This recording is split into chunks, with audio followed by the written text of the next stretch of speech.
Well, good day, MotoAmerica fans. This is Paul Carruthers, and this is Off Track with Carruthers and Bice. It's MotoAmerica's weekly podcast.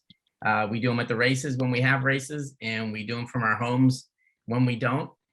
I'd like to say we have this elaborate podcast studio, but I can picture Sean sitting at his desk in Ohio, and I'm sitting at mine in Southern California. So it's not quite the elaborate setup that you would imagine, but you know what? With today's technology, it works out pretty darn good, and we don't have to live next to each other because somebody might get killed. So, Sean, how are you today? I'm good. I'm actually sitting at my counter in the kitchen. That seems to be my place to be. For some reason, I spend most of my time out here. I think it's because it's closer to the Diet Mountain Dew in the refrigerator. So, you know, Yeah, I mean, that makes sense. I'm not that far away from the refrigerator, but sad to say my refrigerator is pretty empty right now, so it's not doing me much good. Yeah, man. So Paul, we got riders everywhere this weekend. We had riders everywhere last weekend. We've had a couple people on social media saying, well, this is obvious that you guys don't have a long enough MotoAmerica season when these guys keep riding. And I'm like, no, it's giving our riders a chance to ride in different areas to even increase their skills even more, so I think our season is long enough.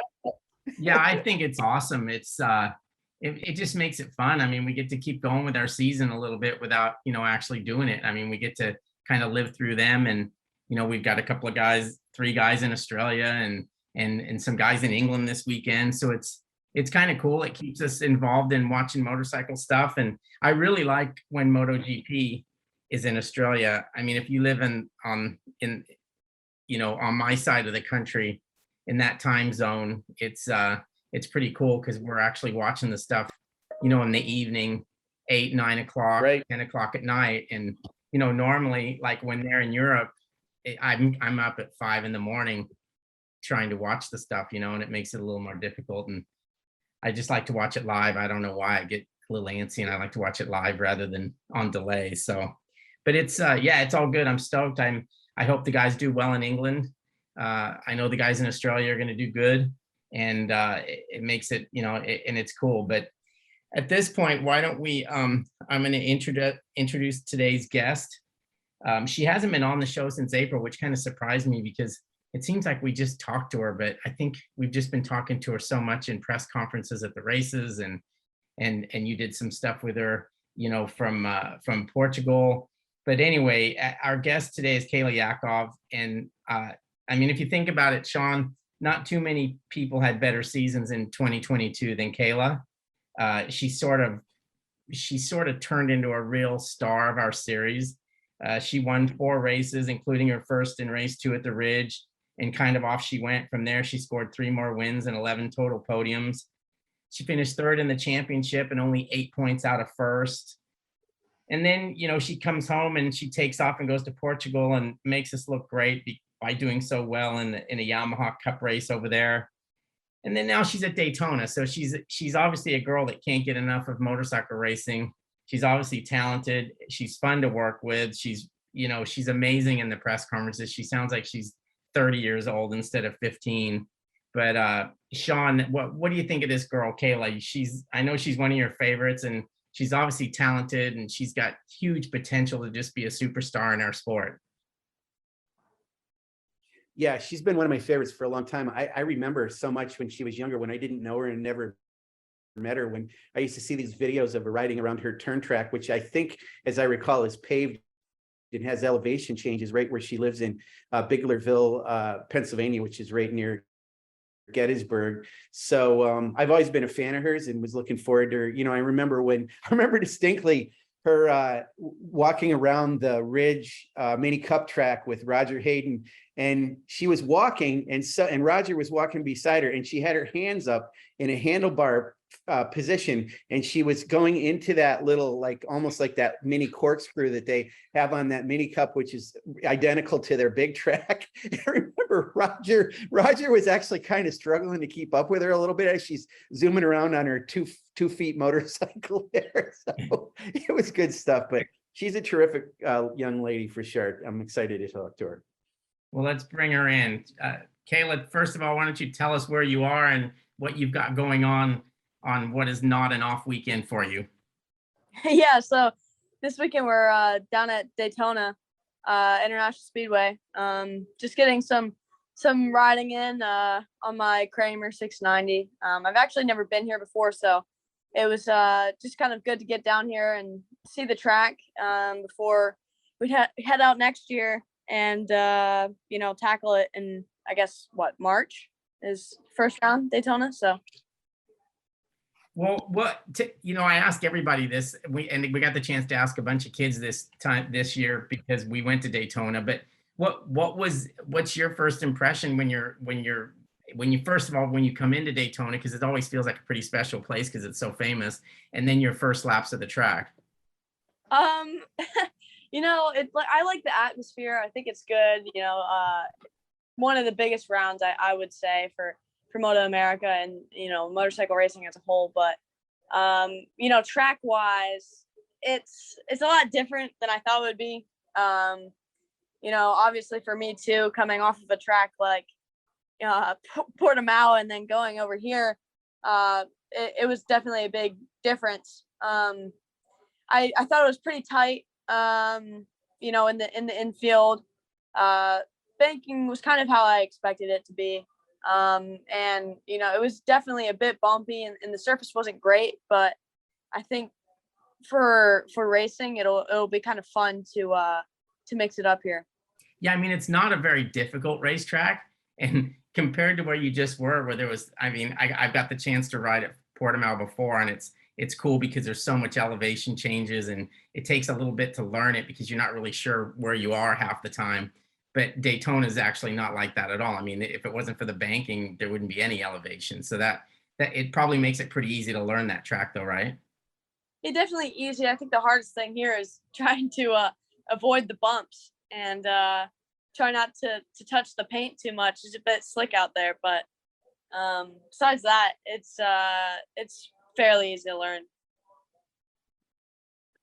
Kayla, so Paul knows sometimes I get fired about various things on this podcast, and I can fire myself up once I start talking. So hopefully I'm not going to do this, but I think this is a little bit comical. I've had some fun this year at the end of the year talking to your dad and he says he agrees with me on this. I mean, you're the same person you were before you started winning races. And of course, you're getting a lot more notoriety and attention now, but you're the same person. You had that same potential. And I know it's results that make a difference all around the world and certainly, in racing or anything else. But I just kind of laugh because, the last time we talked to you, it was after that one weekend that was kind of a weird situation for you. And then after that, you took off and you started winning. And there's this thing about once you break through that winning thing, you kind of do more of it. Every rider seems to be able to do that. And I remember the other rider that runs that 31, who you spent time with last weekend at Portimao, and it was Garrett Gerloff. Once he got that first Superbike win, he started winning a bunch of them in MotoAmerica. So it's just funny how you're the same person, right? I mean, you're no different, and you had the potential before and you still have it now. Yeah, I think it was, coming out from Atlanta, it was kind of just a bit of I knew I could do it. I mean, basically that whole race, I raced it like I would race any other race. And obviously there's a lot that goes into that. And me and a lot of other riders not really being able to see the yellow flag, things like that. I won't get into that too much, but, I thought that, that was kind of my race win, my first one. And I knew that I would be able to do that. I had the potential to do that. And so, going into the next few races, I had some bad luck. Obviously at VIR with tearing my ACL and MCL, losing my brakes, and, at Road America, being very close to wins in both races and just not really being able to have enough in the tank to pull me to the line in a lot of those laps. So once we got to Ridge, I knew it was a track that it was a rider track. It was something a track that I really enjoyed. and a track that I knew that if you are a very technical rider and know how to, work a motorcycle well, and have that, I guess you could say, discipline on a bike, you would be able to do well there. So I was really happy to do as well as I did there. And a lot of help from Stoney and Rocco Landers, the whole Landers racing guys, all of them over there. The entire family is just amazing. But they really helped me out and get us to where we were from there on out. And like you said, once you kind of get that first taste of what it's like to win, you want to keep doing it. Let's talk about your knee. It's a common, it's a difficult but it's a common injury in the NFL among these big guys that are running backs or whatever, any position you can kind of have this happen. Generally, they'll blow an MCL and ACL. It sounds like, I think you did both your MCL and your ACL. And if you want to reveal this now, I don't know if you do. I'd heard earlier in the season, but I didn't spread any news around about it because I didn't want to affect your gamesmanship at all. But I've heard the rumor that you possibly are not going to have any surgery on it. You're just going to leave it as it is. And what's the situation on that?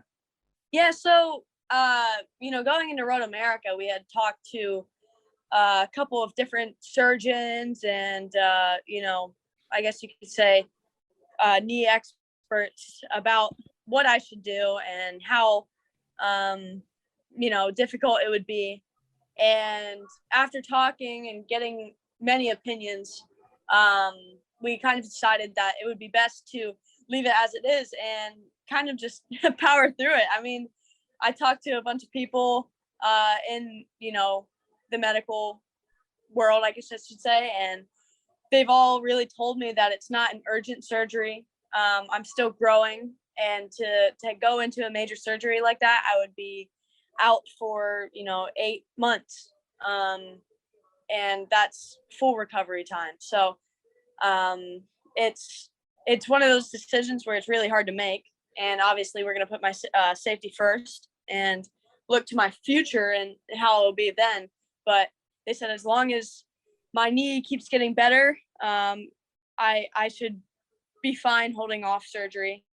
And, I'm right now in intense physical therapy and working on getting everything else around those areas very strong so that it's a lot easier for me to use. And, really after, I should say, MotoAmerica, I had no issues with my knee. I was, it felt pretty good. And even now, like I usually don't feel the knee unless like my pegs are too high on the bike. That's kind of something we struggled with at the beginning of this track day weekend, whatever, here in Daytona. My pegs were too high and it was kind of bending my knee too much and it caused a bit of discomfort. But besides that, I really don't feel it. And we're probably going to hold off for a little bit.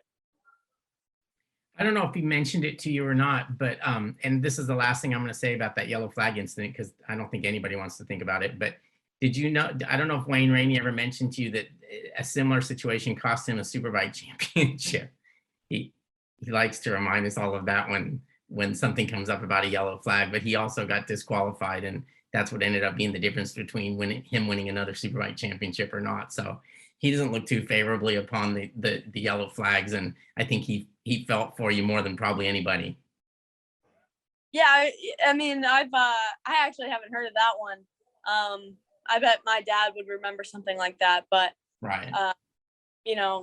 It is what it is. You can't go back on it. But yeah, I would understand his pain, especially if it's like a championship and stuff and something like that. But yeah. Okay, so I already mentioned that you won 4 races, and obviously your first one at the Ridge was probably the most special, but I think you might have said this, you might not have, or maybe it's just me thinking it, but I sort of believe that your last win of the year was probably your best at Barber. Is that accurate, or which one was your best win as far as you're concerned? I would either say Brainerd or Barber. I feel like both of those had really strong emotional connections for me. I feel like Ridge was very bittersweet because it was nice to get the monkey off my back, but it didn't feel like my first win, and it felt as like my first win was really kind of taken away from me.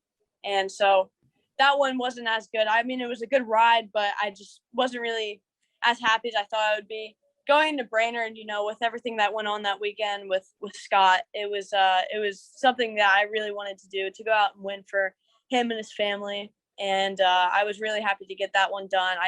That was one of my smartest rides, I think, all season. And I really did exactly what I wanted to do, and stayed out of trouble.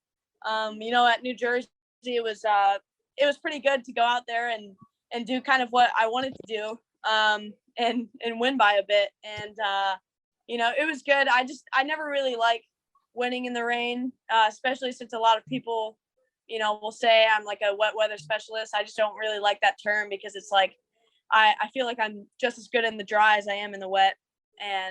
But it was good to go out there and win, especially in front of some of my family that were out at that weekend. But definitely Barber was great. I think that was one of my best rides of the entire season. And a last lap pass in front of a lot of people that I knew, and basically my home crowd, because I've been to Barber a bunch, and I know a lot of the people down there. And a lot of the people that run on the back stretch are a lot of my friends and supporters. So to do a last lap pass like that, and win in front of a crowd like that was really special, and kind of to end off the year on a really good note, and kind of show what I was representing all year.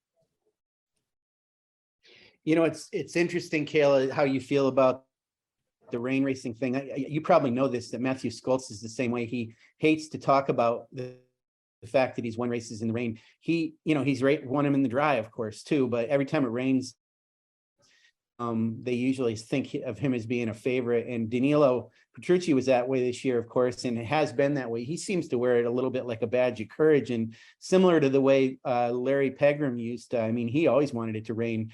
I mean, it brings out the riders with the truly smooth throttle control and skills. So I think it's a bit of a compliment for you guys that you can show your prowess in the rain. But I get it, and I mean, you've done both, so that's no issue there. But one of the things I want to talk to you about is something that is what makes Junior Cup, sportbikedragcarrier.com Junior Cup racing in MotoAmerica so good. And it's something that makes racing in any class good. And it's racing in packs and so close together, and how, you don't know who's going to win or come out of that group. And we've seen you on the last lap go from probably 5th or 6th and end up winning it. We saw, we've seen the other riders do it. We've seen you lose races by that happening at the line. It's really kind of one of those deals where it almost seems like you don't know who's going to win. But I know you're a smart rider, and I know you have strategy when you ride. So try to explain to me, really, if it's in the middle of the race, do you want to lead early? Do you want to lead in the middle? Do you want to be a little bit back at the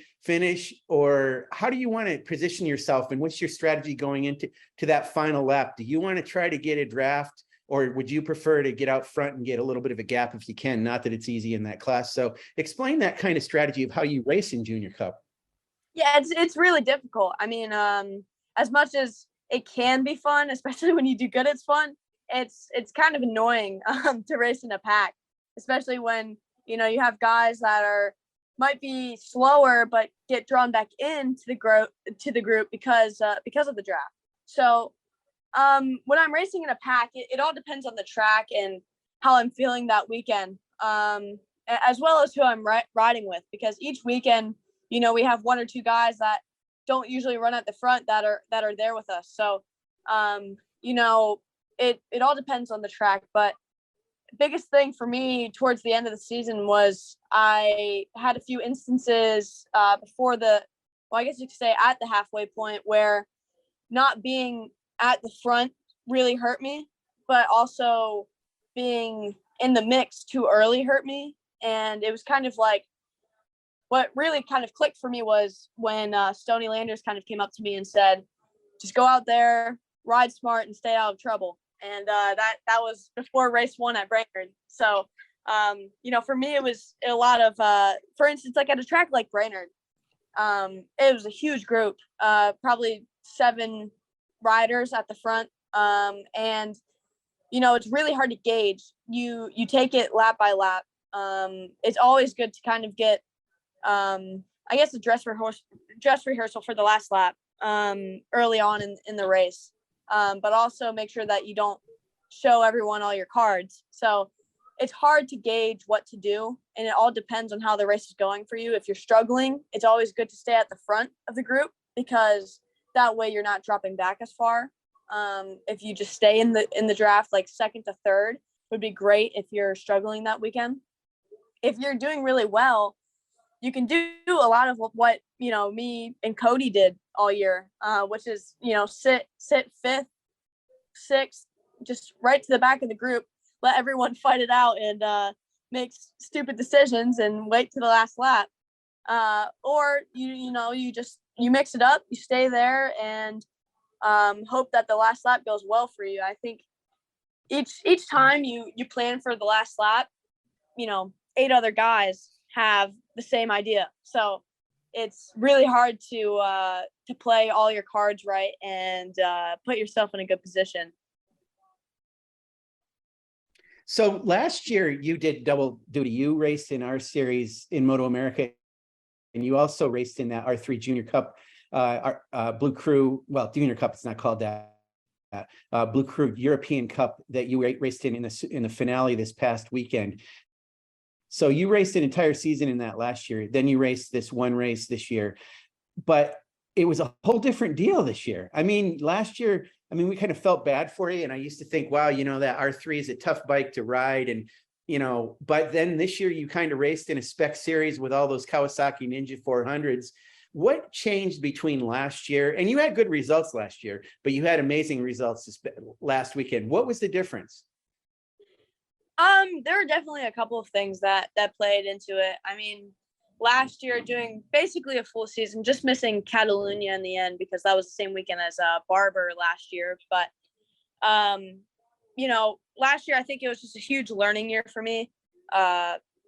Being 13 at the start of the season, not really knowing what to expect, because all I did before that was club racing and just doing WERA and CCS, and not really racing with anyone, I guess you could say, at world level. I mean, I've ridden with people like Gus Rodeo and Joe Lamandri and Ty Scott, Max Van, for years, and knowing kind of how they rode was a bit of a confidence boost, because I knew that in years past I was able to run with them, but it's just so much different when you get onto a bike that you don't really know yet, and you're just trying to learn. Going into the 2021 season, I actually hadn't been on a 400 until a couple of months before the first round, or my first round, I should say. And so for me, last year was just all learning how to ride in a group, learning how to race with a lot of people that were the same speed as me, if not faster, and how to manage a race when you have 8 other guys doing the same thing that you're doing and trying to win.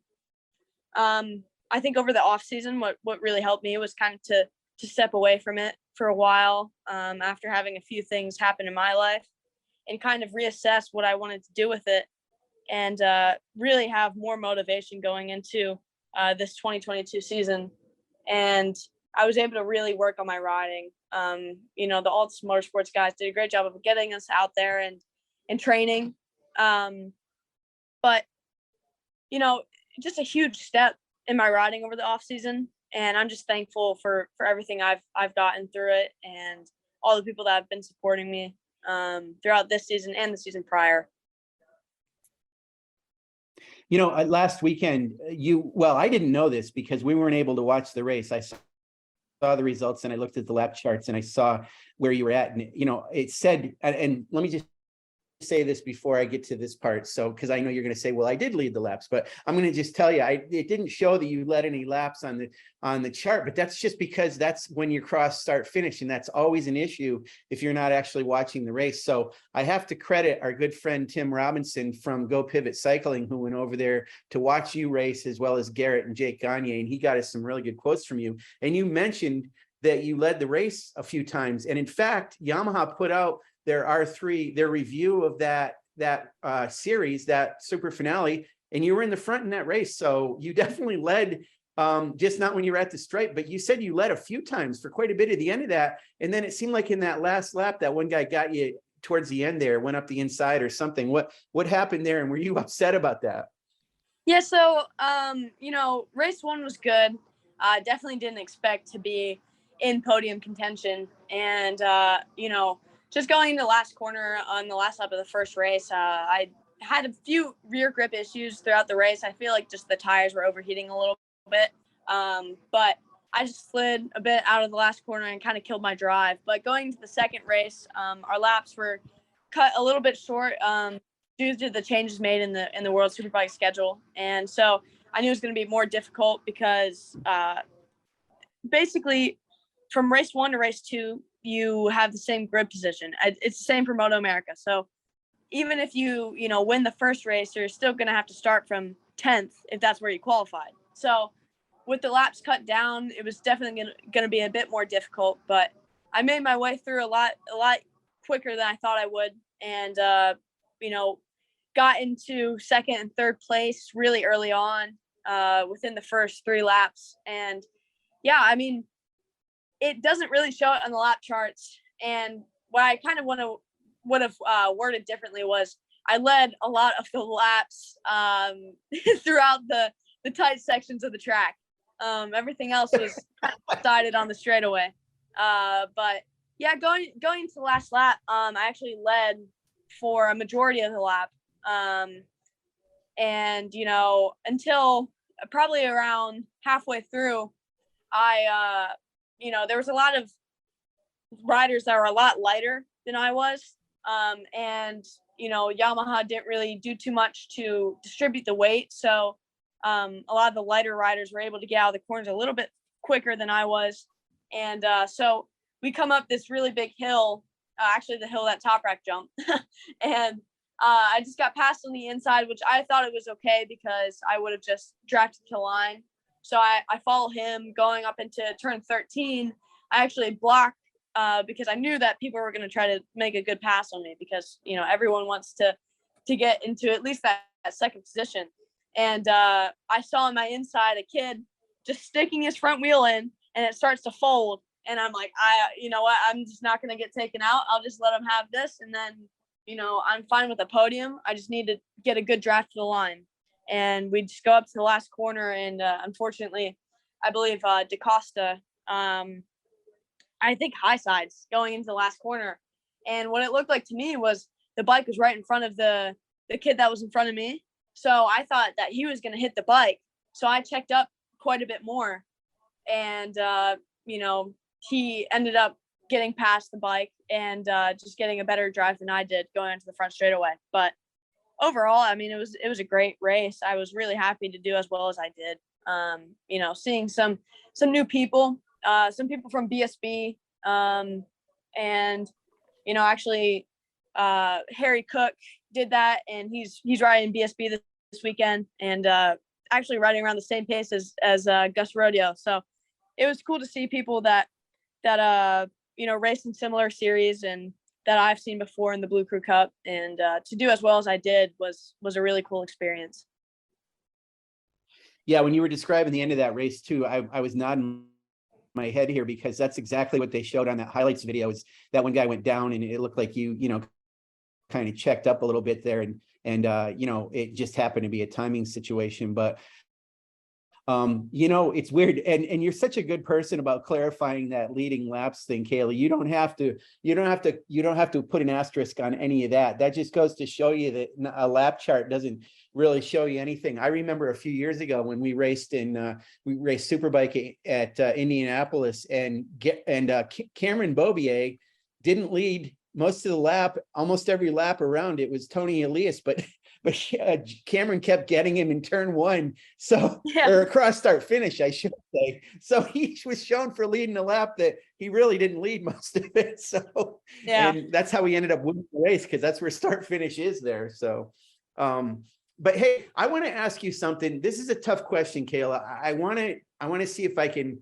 get through this in the right way. So apologies ahead of time if I can get this described or out the right way. So I mentioned that, of course, the excitement of Junior Cup in any racing is this close racing in packs. And we know what happened with the fact that your second race was shortened at Portimao because what happened to Victor there. And it's been a tragedy that's happened in these lower junior classes. I shouldn't say lower, these junior classes, entry-level riders or younger riders. And a lot of people have been trying to figure out what to do with that situation. And I've even heard people say, well, a lot of the issues are losing the back end coming out of a turn. So maybe they need to have traction control on the bikes or something. I don't know. But as a rider out there who rides in those packs, what is your reaction to that? Is there anything that can be done, or is it just the nature of the way racing is in those classes? There's a couple of things that go into it. I will say that adding traction control to a Ninja 400 isn't going to do much. So that's just not a great claim. But, you know, for me, I honestly think that a lot of it is grid size. The grid sizes are very, very large, but that can be said about a lot of things. And a lot of the instances we've seen this year and the year before, years prior, where we have, you know, bad instances like this, which are obviously very difficult to deal with, not only from a rider perspective, but a sport. It's circumstances that don't typically happen. And it's almost like they have to happen in that exact way for it to be as fatal as it is. You know, we say that more often than we want, but just the way that some of these crashes have happened are just so uncommon that I don't think there's much you can do about it. The safety, and especially the World Superbike paddock is just so high, and they do a really good job of making sure that all of their riders are safe. It's very hard to deal with, and I don't think that there's much that we can do from either you know, a series standpoint or a rider standpoint to make it better. But like I said, a lot of what's happening is circumstance, and it's very unfortunate. And obviously, it's something that, you know, no one wants to see, especially as a rider. You never want to see that, but there's not too much we can do. And like I said, if anything, maybe, you know, shorten grid sizes, make them a little bit smaller, but it's in every class. It's like that. So it's hard to say. Mm-hmm. Well, she said that well. Also, I would like to add that age limits are not what's causing this issue. A lot of what's happening is due to a grid size and these circumstances, and it's nothing to do with the ages. I understand that a lot goes into that from an insurance standpoint and, you know, other things as a series, but I think that, you know, the ages don't play a huge factor in what goes on. Let's move on a little bit here. So Kayla, you're down at Daytona. I know one of the main reasons you're down there is to, I think you already said it, was to try to get accustomed to the track, learn the track a little bit for when we go there in March. Now, when you go there in March, you're going to be racing Junior Cup, as you mentioned in the last press conference of the year at Barber. I think all three of the people on the podium there are moving up. So what, do you have that program in place, or is it still just waiting to see how things pan out? I'm sure you've created a lot of interest in that paddock, and maybe you have more than one offer. I don't know how that works for you right now, but do you have anything solidified for that? Yeah, so for Twins Cup next year, you know, I have a few things going for me. We've definitely gotten a lot of really good offers from good people around the paddock, but as of right now, we have a pretty clear idea of what we're going to do. And I'm really excited for it. I think it's going to be a great opportunity for myself and my progression. And I think it's going to be something that I'm definitely looking forward to, and it's going to be a good bike and a really good team. So it all will work out in its time, you know, in its own time. And we look forward to hopefully, you know, seeing how it pans out in the next few months. And yeah, I'm just really excited to start next year. I think for me, being on the little bike was a great experience, and I enjoyed a lot of the moments that I had in the class. But I really want to move up and keep my progression going, and hopefully get back into a paddock like the World Superbike paddock. You know, do kind of a Garrett Gerloff path. Doesn't seem too bad to me. So we're gonna keep chipping away at it. I think the Twins Cup class is a really good class, because I still think the jump from Junior Cup to Super Sport, I mean, we've seen some guys do it and do it successfully. Tyler Scott comes to mind instantly. But I do think for most people, they might need that middle step. And I think you're the perfect person that will show that, because obviously you can go Junior Cup, Twins Cup, and then you can go Super Sport or whatever, and you're kind of on your way. But I think the Junior or the Twins Cup gives you that little more seasoning that you probably need. Yeah, for me, it's, you know, I could go to Super Sport if I wanted to. Just the thing is, like, for me, I'm kind of in that age range where I wouldn't really be able to do a full season. And not that I wouldn't want to do kind of what I did when I went into Junior Cup, where I did half a season and then a full season. It's just, I feel like Twins is just such a competitive class this year. It's also a lot more affordable than Super Sport. You know, it's a class that has a lot of potential and a lot of very fast riders, and it's going to be something that will definitely push me going forward and take me where I want to go in the next few years.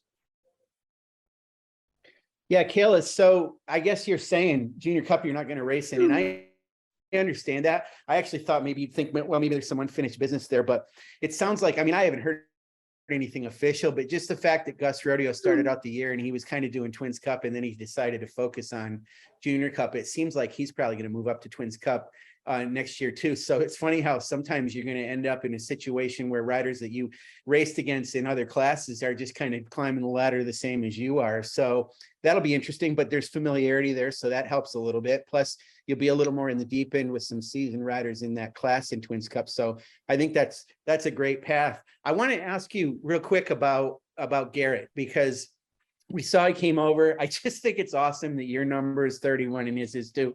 We've talked about that a bunch before. And it's so cool that, you know, you guys were right there, and he was in Parc Ferme with you and everything. So that was really cool. But obviously you spent some time talking to him. Garrett's a smart kid, and I think he's doing the right thing. It seems like you seek kind of advice or counsel from a lot of different people. Do you talk to a lot of the riders, even from other countries? And, you know, do you help them? Do they help you? How does that work? I don't think I can help them too much. I think everything that I know, they probably learned, you know, whenever they were my age. So a lot of what went down, you know, in the MotoAmerica paddock, I know pretty much all the Superbike guys, and, you know, they're all super great guys, all very, very fast. And, you know, to be close with people like that is really cool. And it's really nice to have people like them in my corner. And they're all willing to help. So if I ever had a question, you know, they'd be willing to lend me a hand. And, you know, to see Gagne over there this weekend was a really cool thing too, because I've talked to him a couple times this season. And then going to the World Superbike paddock, you know, with doing Blue Crew last year, I met a lot of really cool people, and, you know, Garrett being one of them, but also Top Rack, you know, he helped me a lot last year understand how to ride the smaller bike. And, you know, to see him again this year was actually a really cool experience, because I saw he came over to the Blue Crew pit, and I actually walked up to him, and he saw me before I got to even say anything, and he recognized me, and he was talking about how he watched some of the MotoAmerica races. So it was really cool, you know, for him to say that he saw a big progression in my riding. And you know, even with Garrett, he told me the same thing. So it was really cool. And to see people I knew again, and you know, if I needed to ask for help, to have them there was definitely a really cool thing. Yeah, I mean, I better clarify a little bit. I guess I wasn't really saying you could give any advice to Garrett, although, you know, he would take it. I mean, I think he would take advice from you, but I'm really thinking some of these riders that were in that R3 super finale, I'm sure you raced against last year when you were there. So it's probably a reunion and talking to them, and you guys can talk about setup because your bikes are so identical and everything. So I'm sure you have conversations with them. But I want to ask about your father Dave, who does so much for your program and obviously is always working on the bike in our paddock. But last weekend, with this super finale, is he able to work on the bike, or do you have somebody that works on it and he can't really get involved? How does that work for him? So Blue Crew is like a spec series, so everything that he does to the bike can be done by any other rider and mechanic. Blue Crew will supply a mechanic. I guess you could say they have mechanics there to work on each bike. It's not really one mechanic to a certain bike. It's just kind of like they make sure it's everything that the rider wants, so that if they don't have a parent there to help them, they're still covered. So for my dad, he's kind of I guess you could say a control freak, but in a good way, to a lot of my racing, and made sure that we got the bike set up exactly how I wanted it to be. From the help of really stony landers teaching him how to set up a bike, we were able to really do that and figure out how to get the bike where I want it to be, closer to what I had on my 400, because the difference from my geometry to my suspension from last year's bike to this year's bike was just so much different. And even Chuck from Westby came over and helped us out. So it was really cool. And for him, he was able to relax a little bit more, but I'd say he was still running around the paddock and fixing my bike up. Well, that's good. He wouldn't be your dad if he wasn't doing that. He's always seems to be doing something when we watch him. But one more question for me, and then we're going to wrap. So I wanted to ask you about basically, so you're going to move up next year.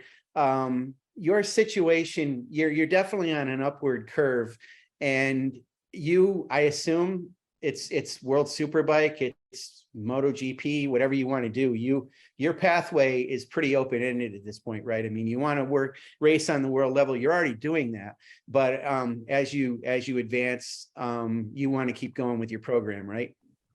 Yeah, definitely. I mean, where we get opportunities, obviously we're open for new challenges, and I think for me, the clear path and what I want to do is all based on my progression and what we see as my end goal. And right now, like I've said, I like the path that Garrett took to get to the World Superbike paddock. I really like that path a lot. There's a couple other things that we have in mind, but that's kind of the way we're looking right now. And as long as I keep progressing and getting faster, I think that's definitely a possibility for me.